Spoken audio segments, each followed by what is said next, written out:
The Five Khandhas, 17th of January 1976.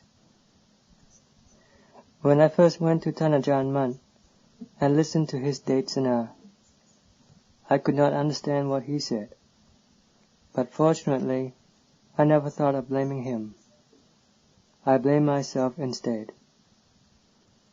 Well, see how stupid you are, I said to myself.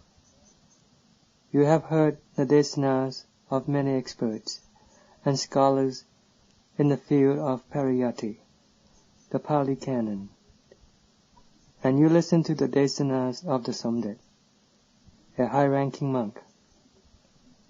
But when you listen to the Desana of Ajaan Maha, an expert in the way of practice and development of the Citta, you couldn't even grasp at it. Are you stupid or smart? In this way I reproach myself.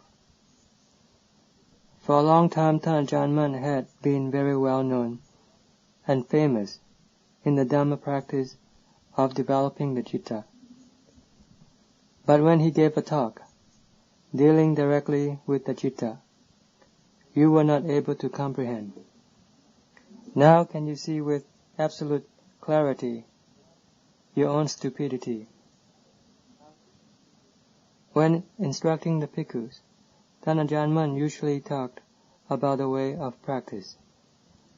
I just sat there listening without understanding what he said. He could have been talking about the Citta, the Khandhas, or any other subject, and I would not have known the difference. Not until my Citta attained to calm did I begin to understand. When the Citta started to calm down, I began to catch on. Once the Citta had established a Samadhi base, a clearer understanding was then realized. Beyond this point, the understanding becomes increasingly profound. When he expounded the way of Panya, even though I wasn't able to tread on this path, I could feel it deeply because the Citta had already begun to receive the practical Dhamma. The Citta which has a good base of Samadhi will have a good reception of Dhamma. When it is devoid of any basis, it will neither receive nor understand Dhamma. The direct way of purifying the Citta is to listen regularly and practice consistently. Practicing alone by ourselves is one way of cleansing the Citta. Listening to Ajaan Maha's talk was another way of gradually making the Citta pure. The Citta would become increasingly calm and cool. During any one of his talks, if we happen to have any questions or problems, when he touched upon these points, we would understand immediately. Subsequently, we would come to understand more and more. I have read previously that a large number of the Buddhist company attained to the Magga Phala Nibbana while listening to the Dhamma elucidated by the Lord Buddha. I was neither skeptical nor convinced at the time. I wasn't interested. I gave no thought to the matter. It was not until I actually took up the practice that I began to understand. The attainments of those who receive the instruction are of various levels. When the Citta listens to a Desana on one occasion, its understanding will proceed up to a certain level. Then it will have more questions on some other points. When the teacher gives another Desana, the Citta will then pass beyond these points, gain more understanding, and move on up to the next level. Eventually, it will transcend all of them. especially those who have reached the subtle levels of Dhamma, will advance very rapidly. This refers to practitioners, or more specifically, the Bhikkhu company. To them, the practice of Samadhi, Bhavana, is of paramount importance, because they are doing it regularly. The amount of development of each citta varies, and it depends on the practice of each individual. Listening to Desanas is one way of clearing the path, by which each practitioner can steadily forge ahead, little by little. Those who have the potential to pass beyond any level will move on accordingly. Realizing the Magga Phala Nibbana refers to the citta's continual progress through the various attainment levels which result from listening to the Dhamma of a teacher and applying it in practice. When he gives a desana that clears up our doubts, we will then pass beyond and transcend them once and for all. Consider the case of the Venerable Anyattara Bhikkhu. He had a question concerning the subtle level of Dhamma. He went to the Lord Buddha to make an inquiry.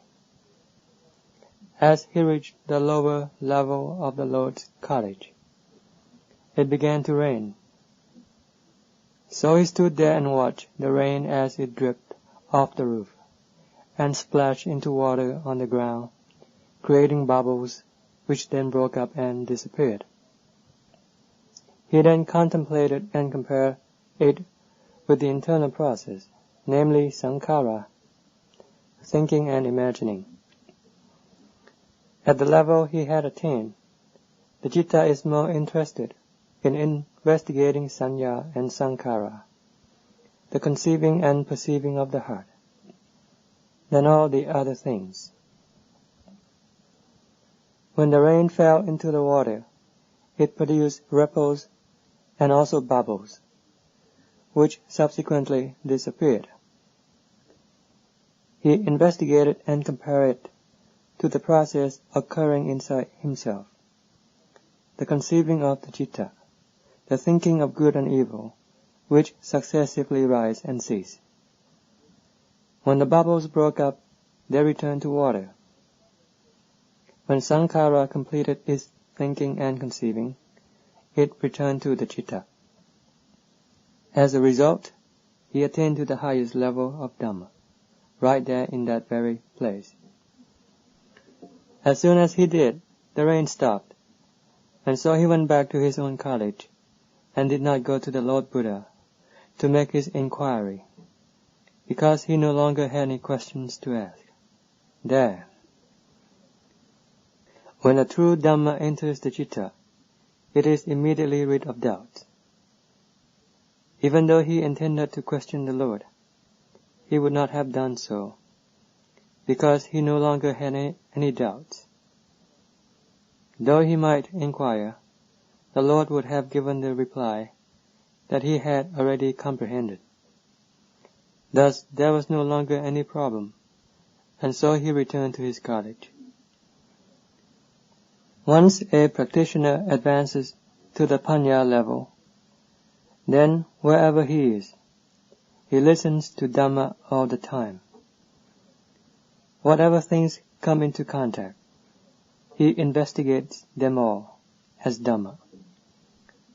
All these contacted objects will arouse sati, mindfulness.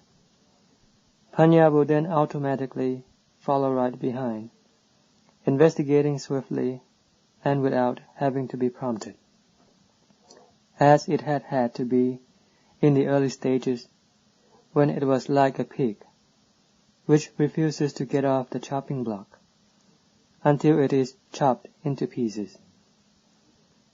The citta of this level is well aware of the nature of the contacted objects. It investigates everything in the light of Dhamma. just as in the case of Ajaan Maha's reply to the Mahathera, which I have recorded in Ajaan Maha's biography. The Mahathera asked, "When you are living alone and happen to have some questions, who do you consult or confer with?" Then Ajaan Maha replied, "I listen to Desanas continually, both day and night." The Mahathera did not dare to challenge his words. Perhaps he did not understand. Perhaps it was the truth of what Ajaan Maha said. In any case, he did not dare to dispute with him. Listening to Desanas day and night refers to the perpetual investigation of the contacted object. Satipanya continually on the alert, and resulting in understanding gained level by level. This is the practical way of listening to Dhamma both day and night. Satipanya of this level is automatic, working entirely for Dhamma, and completely devoid of worldly affairs. This is why the Lord taught us to develop calm for the Citta.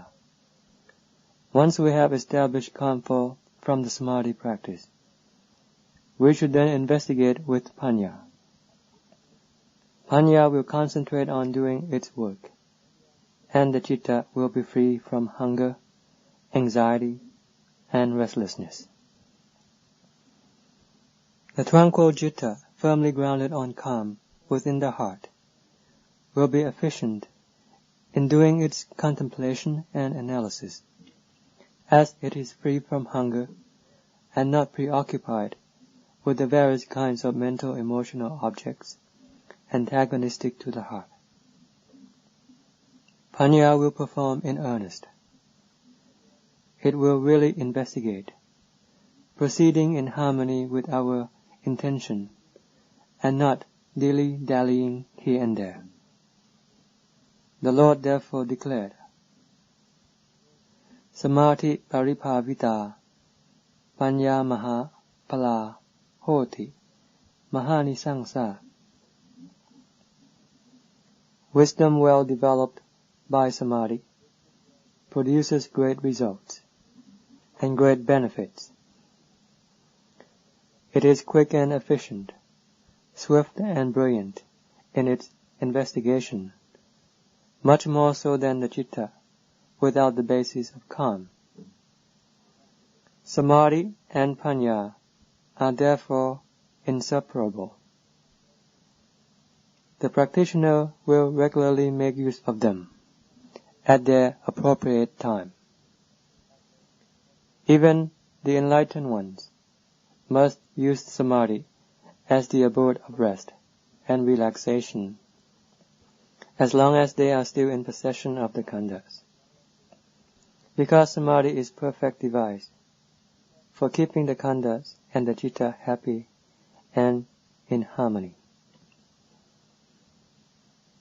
As long as the Citta is doing a lot of thinking and overtaxing itself with work, then of course it will become tired. Now it must completely let go of the internal work of thinking and conceiving, and take a rest by remaining in the solitary calm of Samadhi, without concern for any Khandhas. After withdrawing from this state, the Citta will be strengthened. Both the Khandhas and the Citta will be on an even keel, and they will be able to keep on working. The Arahants have to treat the Khandhas in this way until the day of their final passing away. Samadhi must always be used in this manner. That is why it is said that they exert themselves, an effort applied between the Citta and the Khandhas, solely for the sake of living comfortably, and not for removing any kilesas. If the Citta and Khandhas are treated improperly, the Khandhas will suffer damage, and not last as long as they should. But the pure Citta is neither damaged nor affected in any way. It is just that the Dhatu Khandha will not endure to its natural end. Therefore, treat the Khandhas and the Citta properly. This is known as Ditta Dhamma, Vihara Dhamma, the Dhamma which promotes easy living for as long as the Citta still possesses the Khandhas. What fosters the strength of the Khandhas? Diligent effort and calm. They keep the Khandhas healthy and normal until their natural end. What assists the Kilesa-dominated Citta and frees it step by step? Satipanya is the agent that assists, cleanses, and overcomes all the different kinds of obstacles. This is similar to going on a journey. When we happen to run into barriers of barbs and thorns, we clear the path by cutting them with a knife. Then we continue trekking, cutting away any obstacles along the way as we keep moving ahead. The Citta can easily and safely advance if it is protected by Satipanya, which continually helps make the necessary correction.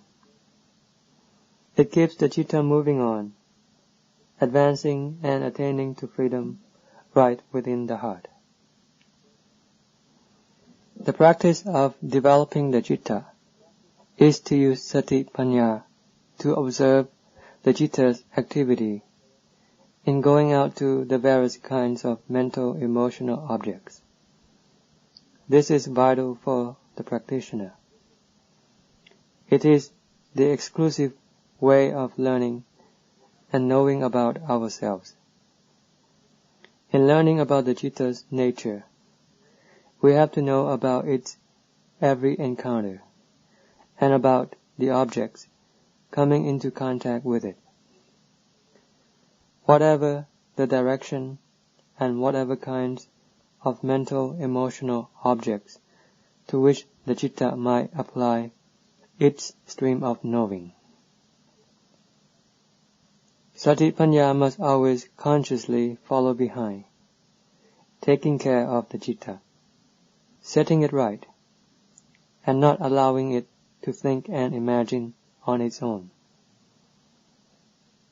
Once we have developed strong Satipanya, then the instant the Citta stirs itself up, it will simultaneously arouse Satipanya to become aware of its thoughts and imaginings. Swiftly and promptly, Panya will follow through with its investigation. Once having understood them, it will let go of them. The Citta's affairs are not one but many.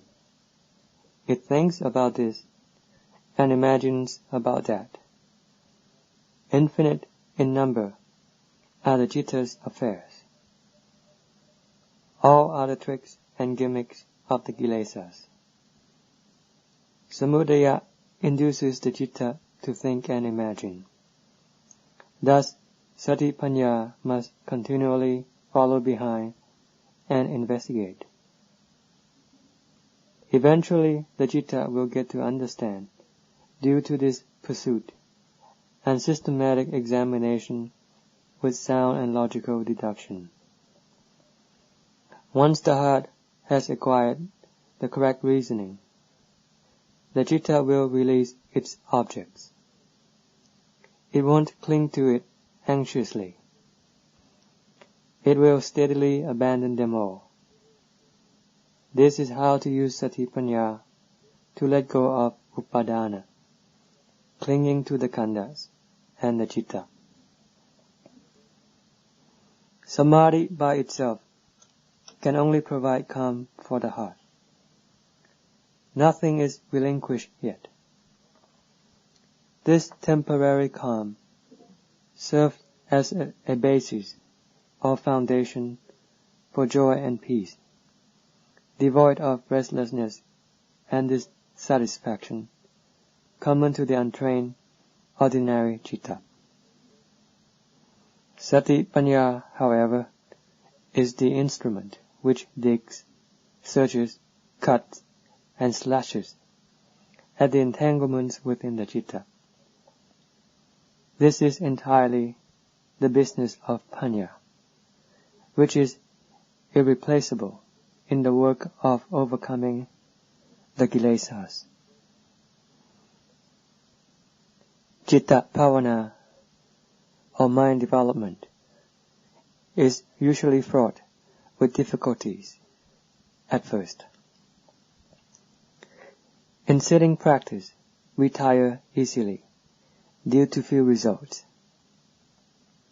The citta is hard to tame, unyielding, and resists us fiercely.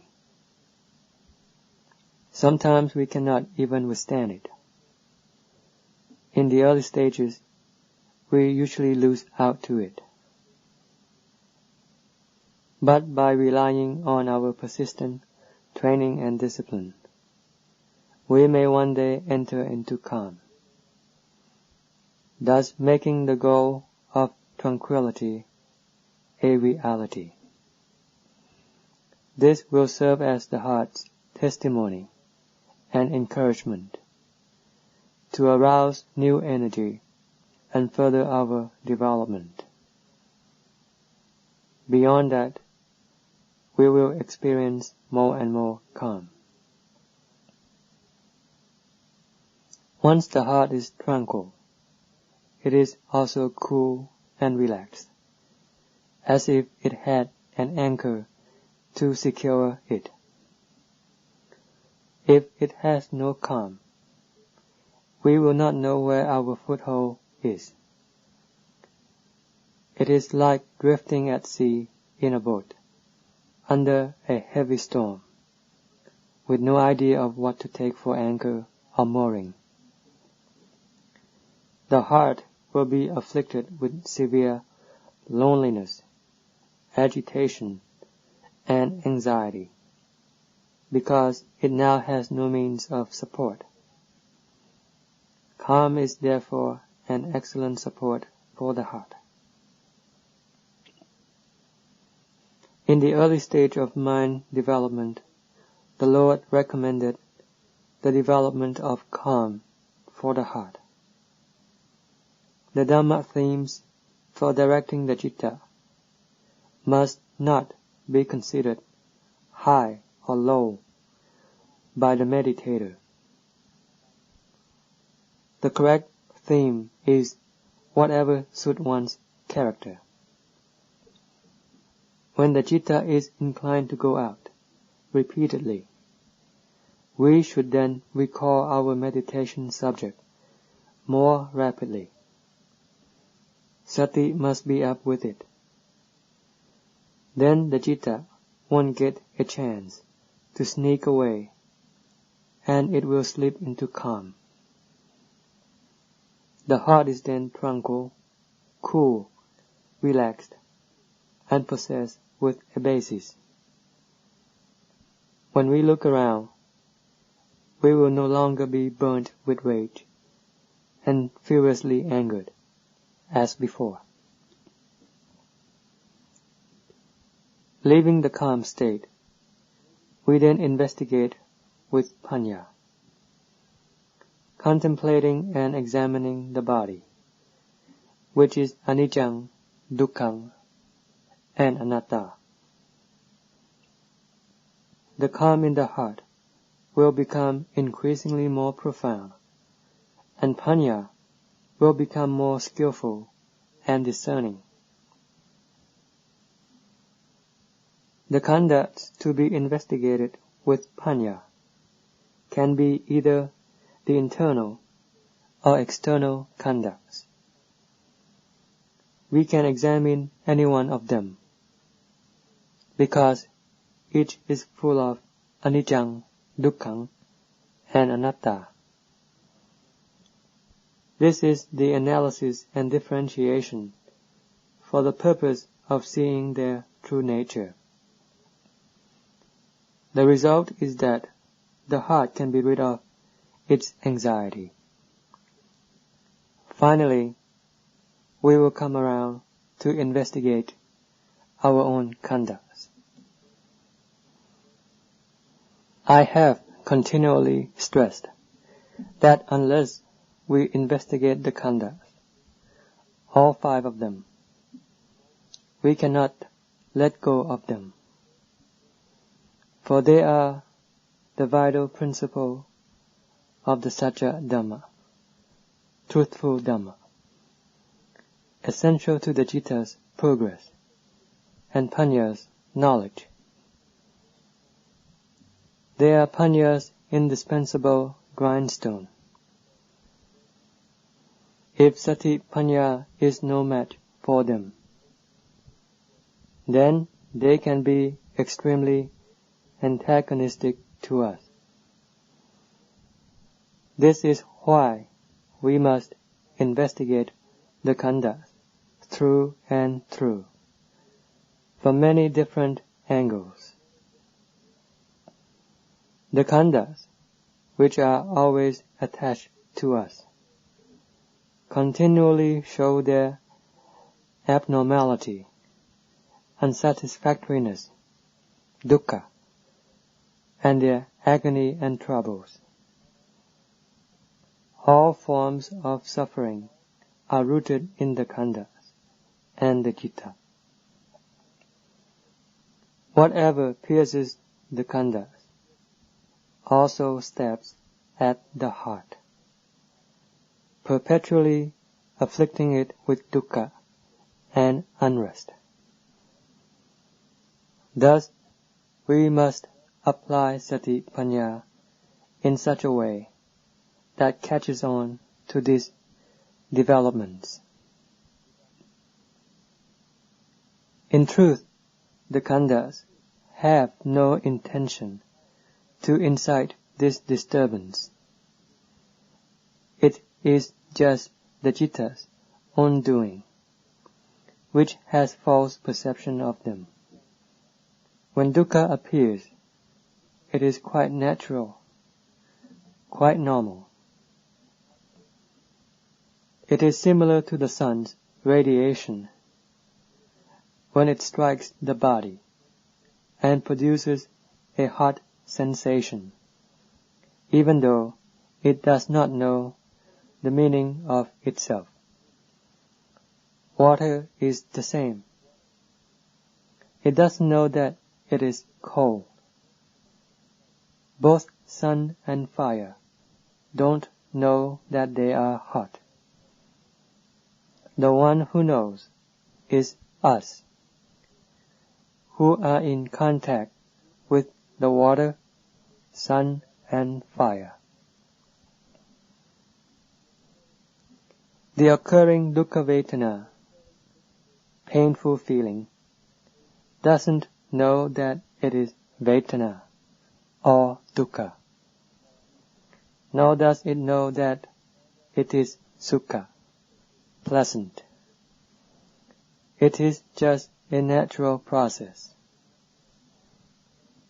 But when there is contact between the citta and these things, the result is the arising of sukha or dukkha, and the forming of a set of meanings, which can induce the dukkha in the heart. These meanings are critical, because they can turn into kilesas and increase dukkha. In fact, they are directly the work of the kilesas. According to the truth of this natural process, namely dukkha vedana of the body, it is quite natural for it to be experienced by everybody. Even the Lord Buddha himself was not exempted from experiencing dukkha vedana in his body. The Arahants also acknowledge this body vedana. For them, however, it was quite natural, quite normal, because they had fully comprehended the natural course of things. They knew that the dukkha vedana occurring in the body is one form of natural process, similar to all other natural processes. This process, however, interacts with the citta. Consequently, the citta, by virtue of its true nature, merely acknowledges the reality of this process, in this case, dukkha vedana.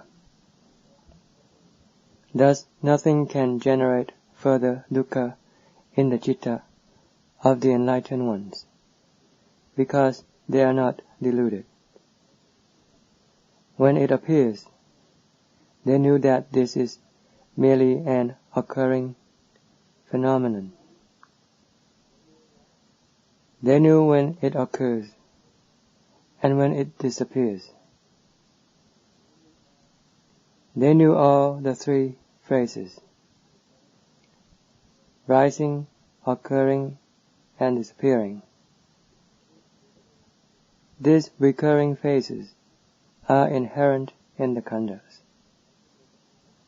As in the example of dukkha vedana, this is how the Khandhas evolve: appearing, remaining, and disappearing. It is the same with vijnana, the one which acknowledges. But the khandha which affects us most is dukkha vedana. The Lord therefore exhorted us to investigate it, so as to see it according to its true nature, because this dukkha vedana is an absolute truth.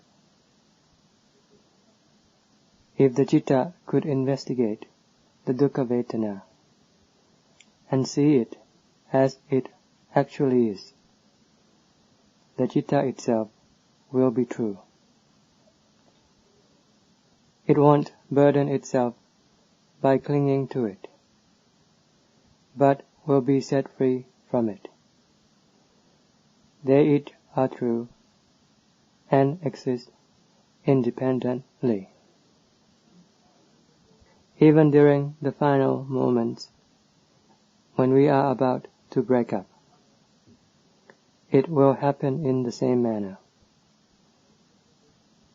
As dukkha vedana ceases, the khandhas will all dissolve. These 5 khandhas will all pass away at the same time. That which doesn't pass on is the one and only nature that knows, which is none other than the citta, the one who knows. This one remains unchanged. The conditions or functions of the citta change, but the citta itself is immutable. To investigate and compare is to truly come to understand the khandhas. The Lord described them in unalterable terms.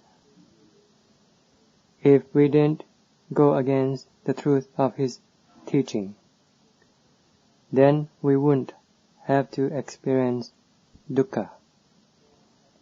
The Lord had already exhorted that.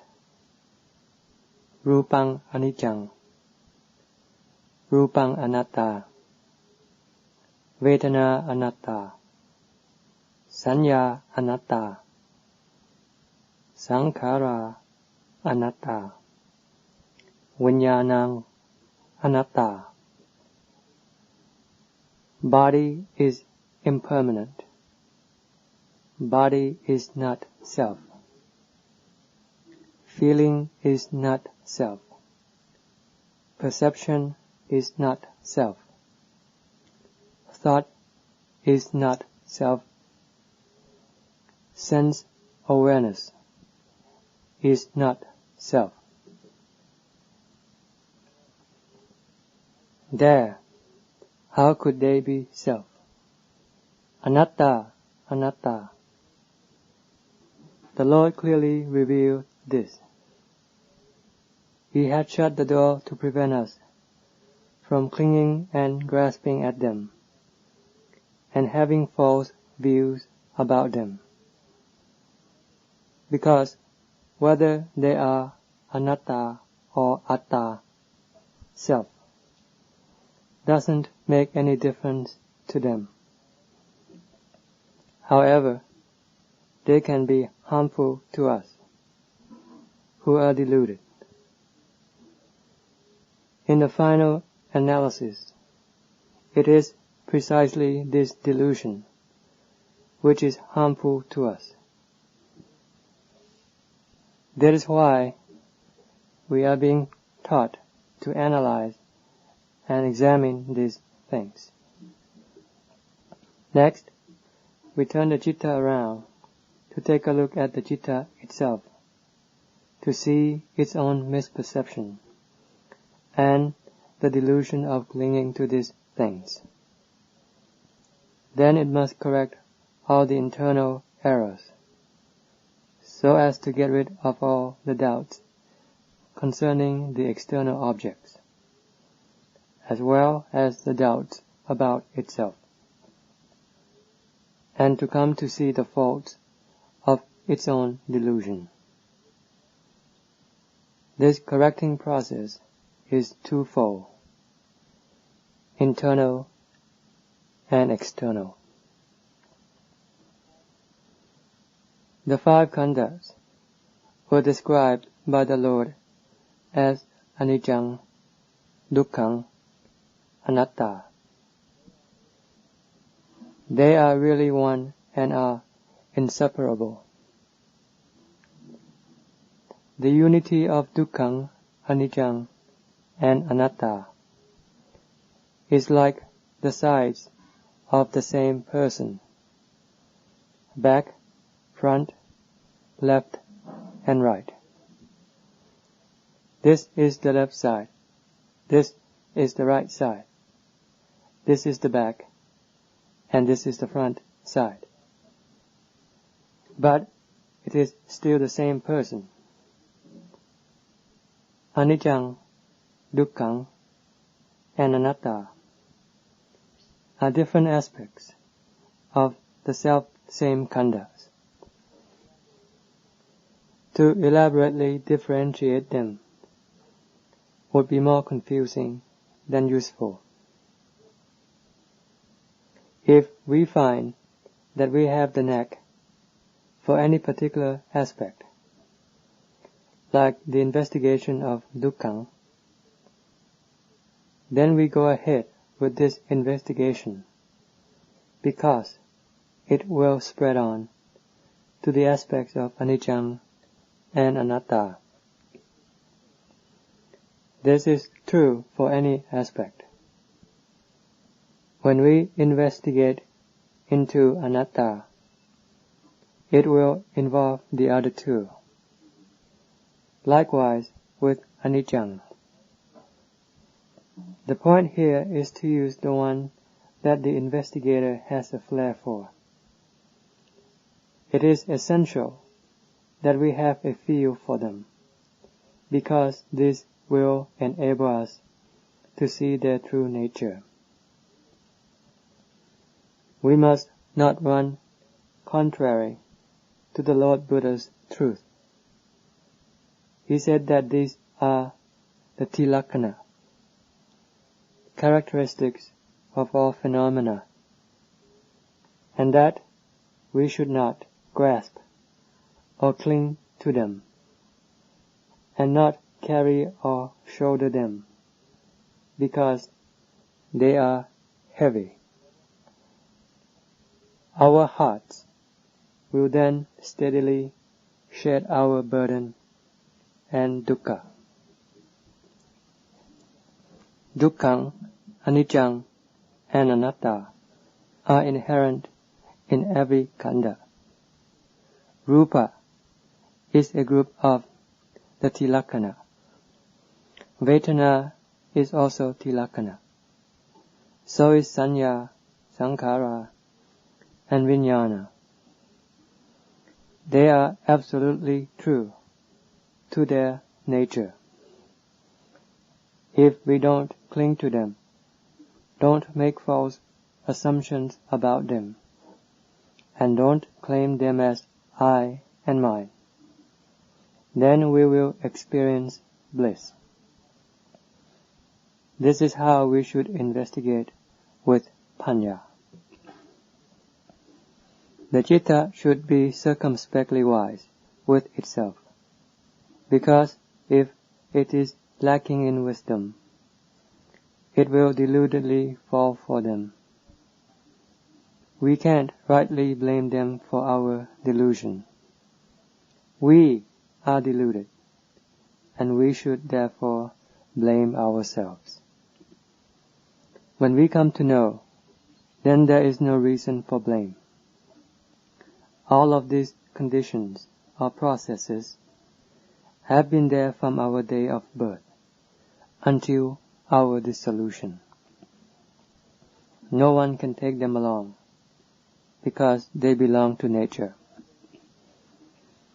Let go of the groups of body, feelings, perceptions, thoughts, and sense awareness. Let them be as they really are. Investigate them so as to understand them from now on.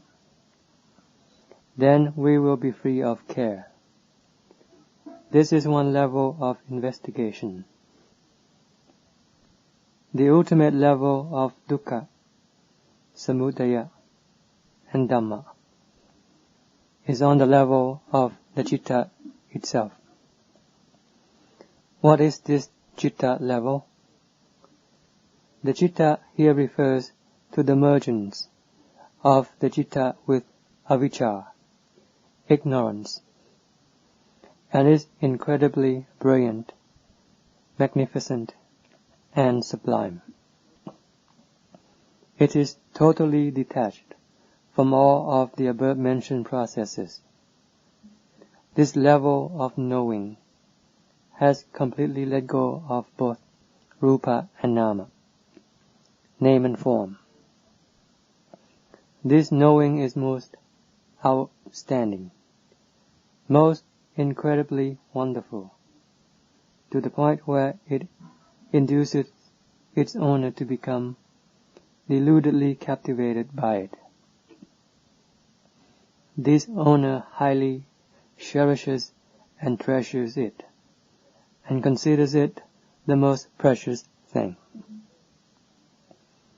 It is most eminent and super excellent, surpassing all the things previously encountered, experienced, and investigated by this owner.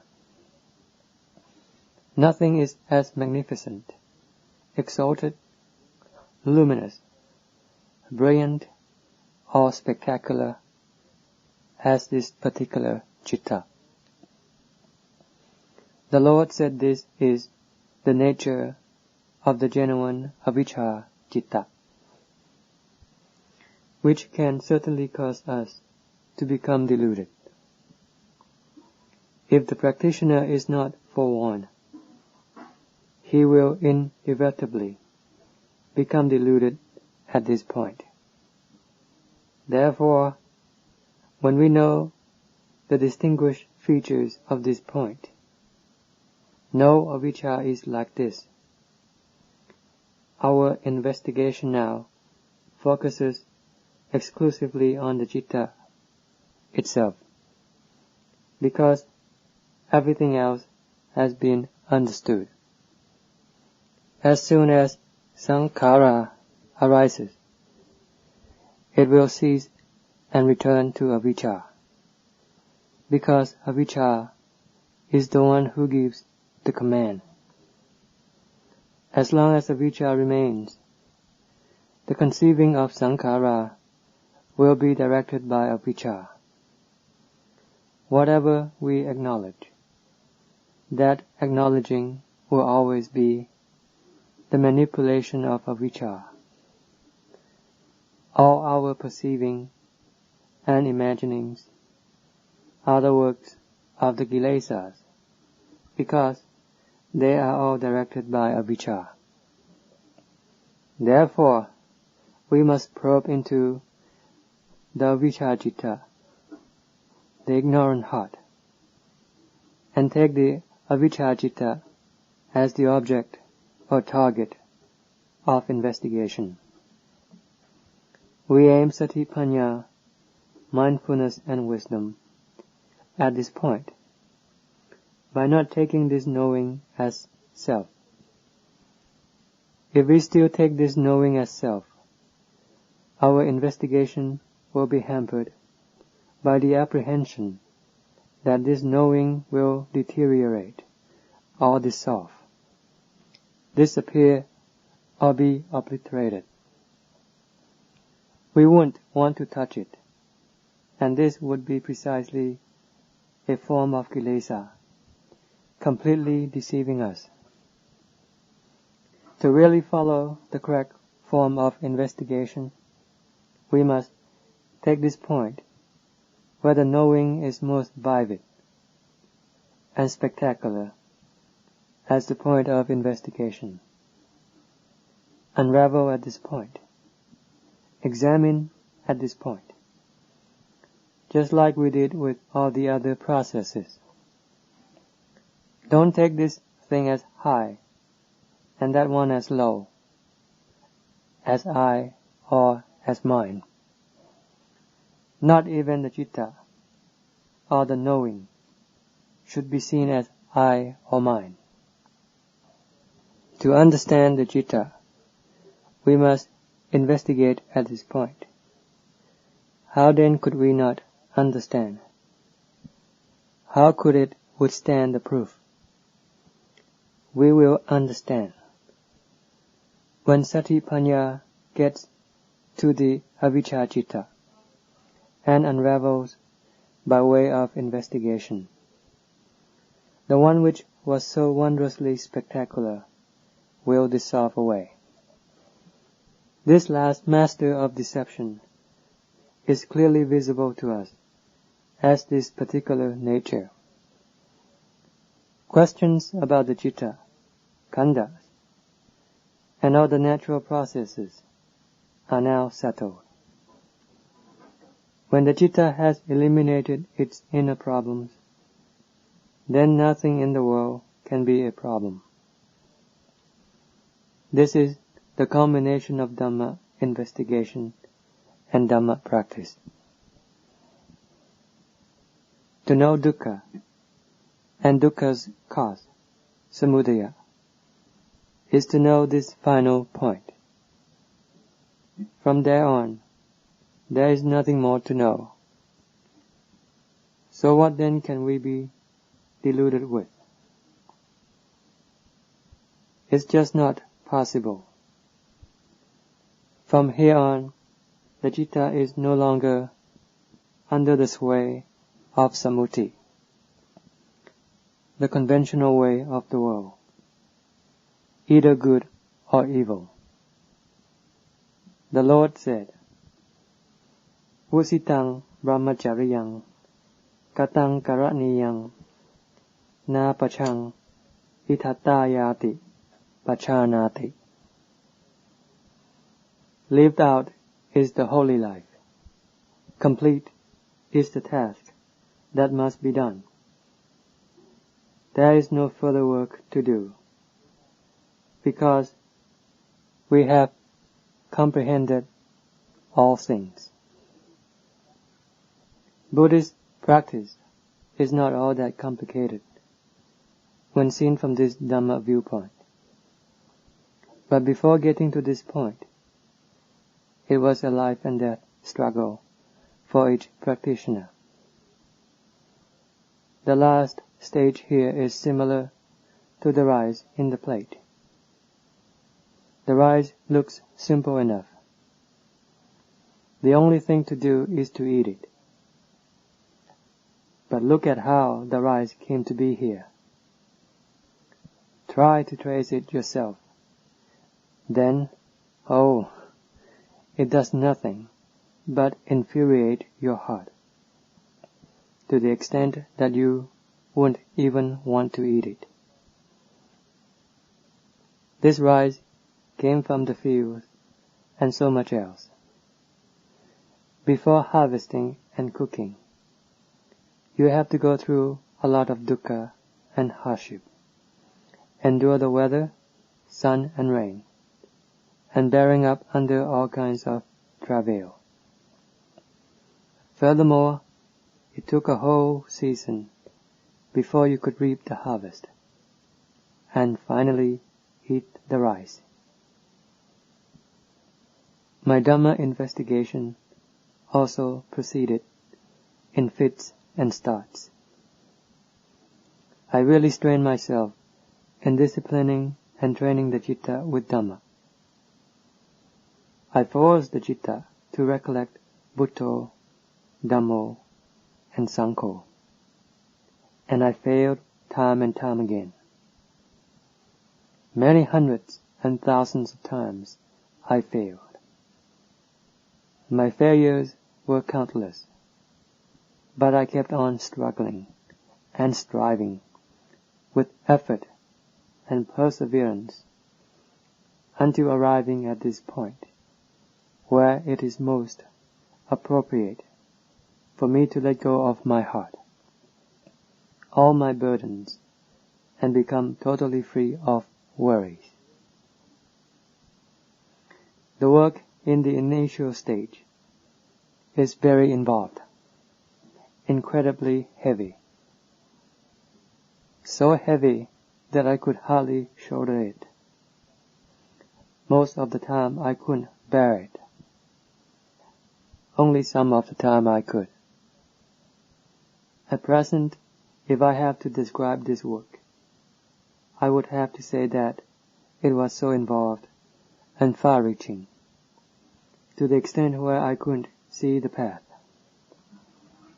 Once this work narrowed in, becoming less complicated, then it was just like what I had elaborated.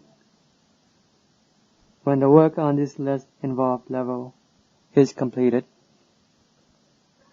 it is no longer possible to say that it is very involved or less complicated. It is inexplicable, because that's all there is to it. The Citta is now liberated. Nothing can be said further. This is the realm totally free of dukkha. The Lord Buddha and the Savakas attained this realm. Neither the Lord Buddha nor the Savakas is purer than the other. All are equal. Any distinction is in individual ability, wisdom, and knowledge of Dhamma. Although a Buddha's talent is more profound than the other Savakas, the purity is all the same. The Lord said, Nati sayo chapapiyo. All the pure ones are no more or less pure than the others. All the enlightened ones, the Arahants, from the Lord Buddha on down, are equally pure. In his Nimitta, Ajaan Maha was shown how all the noble ones paid respect to each other during the Buddha's time. The Nimitta reveal the seating arrangements when the Savaka Sangha and the Lord Buddha assembled together. Whoever arrived first sat in the front. When the Lord Buddha arrived last, he sat at the back. Seniority was not the criterion here. Ajaan Maha became anxiously intrigued as to why it was like this. Was this how they showed respect in the Buddha's time? He immediately recognized this was the Visuddhi Dhamma, the pure Dhamma, in which they were all equal. First come, first sit basis, equality irrespective of seniority, because all were equally pure. Ajaan Maha then wondered how they would show respect according to Samuti, convention. In a flash, the nimitta was rearranged, with the Lord Buddha sitting in the front, and the savakas in descending order of seniority. Seniority was the basis for showing respect in conditions of samuti. Ajaan Maha was clearly shown the methods in vimutti and samuti. When showing respect, nobody does it more gracefully than those rid of the kilesas. In their case, there was no call for ceremony or putting on a front, as between people with kilesas. They truly respected one another, respected their Dhamma attainments, and respected the truth. They are able to confidently show respect because they respect truth with the truth in their hearts.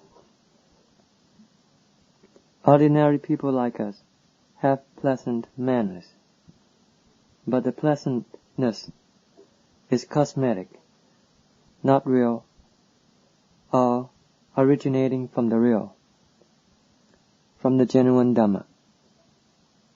The inside is stiff and doesn't conform to the external show, which is gentle and polite.